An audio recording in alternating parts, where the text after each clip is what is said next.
फतेहपुर में एनआई पत्रकार दिलीप सैनी की हत्या से जन आक्रोश।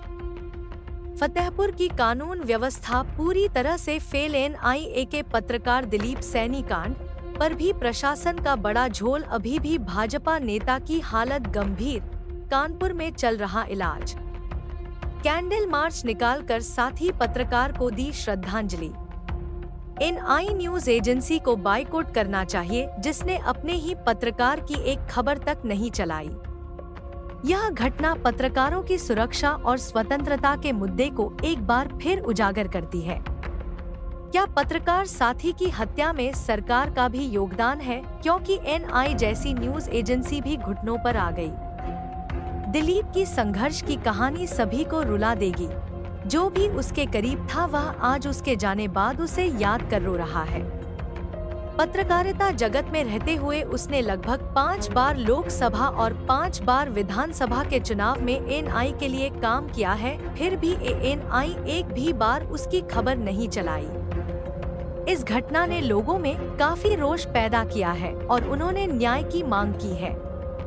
बड़े टीवी चैनल व एनआई जैसी न्यूज एजेंसी में काम करने का कोई मतलब नहीं यदि अपने ही पत्रकार साथी के मौत में साथ खड़े ना हो सके। यह घटना विभिन्न क्षेत्रों के लोगों को एकजुट करने में सफल रही है। क्या यूपी सरकार किसी ने भी पत्रकार दिलीप सैनी की हत्या में अपनी संवेदना भी नहीं व्यक्त किया? आज अपना दिलीप भले हम लोगों के बीच नहीं है, लेकिन पत्रकारों के अंदर दिलीप को लेकर जागरूकता पूरी तरह से व्याप्त हो चुकी है। आज सभी संगठनों को एक होने की जरूरत है और कैंडल मार्च के दौरान यह देखने को भी मिला। क्या सत्ता और क्या विपक्ष, किसी भी नेता, मंत्री, मिनिस्टर ने पत्रकार साथी दिलीप सैनी के घर जाने की तकल्लुफ नहीं उठाई। फतेहपुर से लेकर लखनऊ तक लोगों के मन में एक भ्रांति फैली है कि वह भूमिया था, पर पत्रकारिता करते हुए भू माफियाओं के खिलाफ खबर चलाना, गरीब किसानों का साथ देने से क्या कोई पत्रकार भू माफियाओं बन जाता है?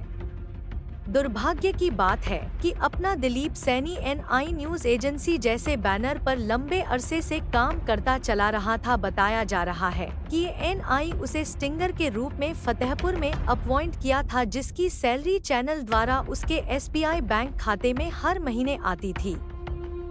फतेहपुर में पत्रकार दिलीप सैनी की हत्या ने पूरे क्षेत्र में शोक की लहर दौड़ा दी है। इस दर्दनाक घटना के विरोध में और मृतक पत्रकार को श्रद्धांजलि देने के लिए एक कैंडल मार्च निकाला गया। यह मार्च गणेश शंकर विद्यार्थी चौराहे से प्रारंभ होकर पटेल नगर चौराहे तक गया। आइए अब हम बताते हैं कि इस मुहिम में कौन कौन हुए शामिल। इस कैंडल मार्च में न केवल पत्रकार बल्कि कई अधिवक्ता भी शामिल हुए। यह दर्शाता है कि इस घटना ने विभिन्न क्षेत्रों के लोगों को एकजुट किया है। सभी ने एक स्वर में दोषियों को कड़ी से कड़ी सजा देने की मांग की। पटेल नगर चौराहे पर आयोजित कार्यक्रम में सैकड़ों लोगों ने 2 मिनट का मौन धारण कर दिवंगत पत्रकार को श्रद्धांजलि अर्पित की। इस दौरान हत्यारों की शीघ्र गिरफ्तारी की भी मांग की गई। यूपी के फतेहपुर जनपद में दिलीप सैनी की हत्या ने पत्रकारिता समुदाय को गहरा आघात पहुंचाया है। इस दुखद घटना के खिलाफ पत्रकारों और समाजसेवी संगठनों ने कैंडल मार्च निकाला, जिसमें हत्यारों को फांसी की सजा दिलाने की मांग की गई। प्रेस वेलफेयर एसोसिएशन ने पुलिस अधीक्षक धवल जायसवाल से मुलाकात कर निष्पक्ष जांच की अपील की और पुलिस ने आरोपियों की गिरफ्तारी का आश्वासन दिया। यह मामला पत्रकारों की सुरक्षा और न्याय के लिए महत्वपूर्ण है। फतेहपुर से अजय श्रीवास्तव के साथ धर्मेंद्र सिंह चौहान की रिपोर्ट।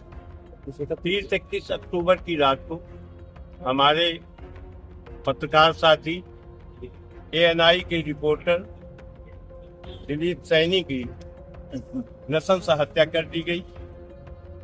पत्रकारिता में जोखिम होता है, लेकिन हम लोग इस जोखिम को लेकर के समाज के लिए, देश के लिए सूचनाओं का प्रकाशन करते हैं। लेकिन इस तरह की घटनाएं हम लोगों का मनोबल कहीं छीन करने की कोशिश में की जाती हैं।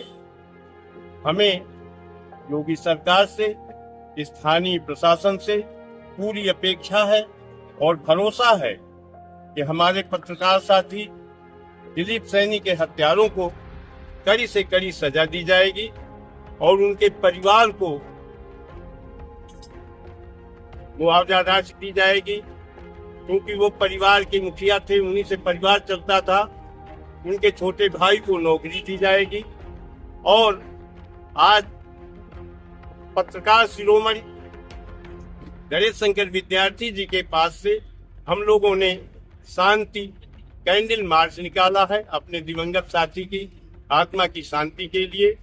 और इस बार ये प्रशासन से अपेक्षा है कि जिस प्रकार से वो त्वरित गति से इस नृशंस हत्याकांड की विवेचना कर रहे हैं, कार्यवाही कर रहे हैं, उसका शीघ्र और संतोषजनक समापन करते हुए हत्यारों को कड़ी से कड़ी सजा दिलाएंगे। क्या इस संबंध में किसी अधिकारी से बात हुई है आप लोगों की?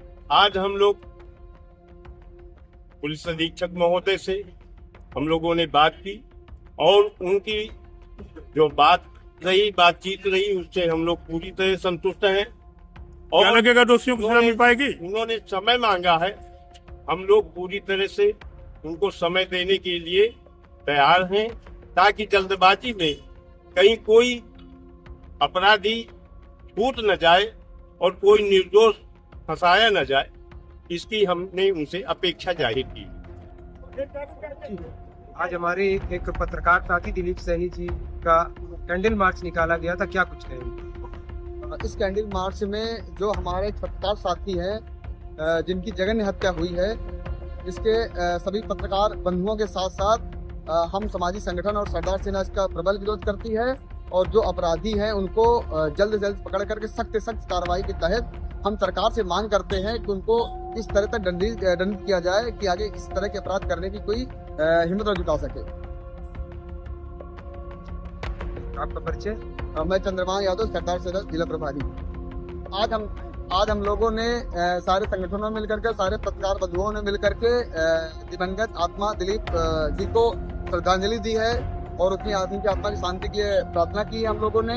और जिस तरह से पूरे प्रदेश में पत्रकारों के साथ अपराध हो रहे हैं, ये बहुत सोचनीय विषय है, क्योंकि जो पत्रकारिता होती है वो सरकार का चौथा स्तंभ होती है और चौथे स्तंभ के साथ इस तरह घटना घटनेगी कि पत्रकार बंधु जो जमीन ली लेवल पे जमीन स्तर पे जा करके इस समाज में हो रहे अपराधों को जिस तरह से उजागर करती है, अगर उनके साथ इस तरह के अपराध होंगे तो ये समाज के लिए अहित होगा और अच्छा नहीं होगा।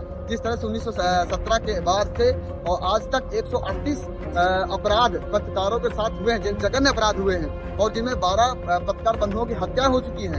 ये सरकार कहीं न कहीं दोषी है और सरकार लॉ और ऑर्डर कंप्लीट करने में सक्षम नहीं है कि अगर हमारे देश और प्रदेश का पत्रकार सुरक्षित नहीं है तो आम जनमानस का क्या हाल है।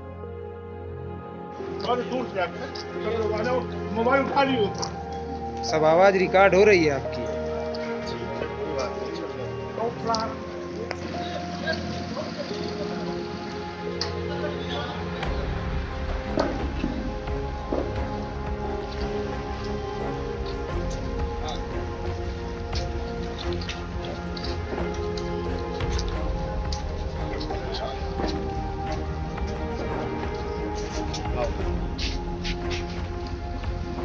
भैया रुक गया, 2 मिनट यहाँ पे हो गया, यहाँ भी ले लो ना। रुको यार, भी हम कहाँ हैं?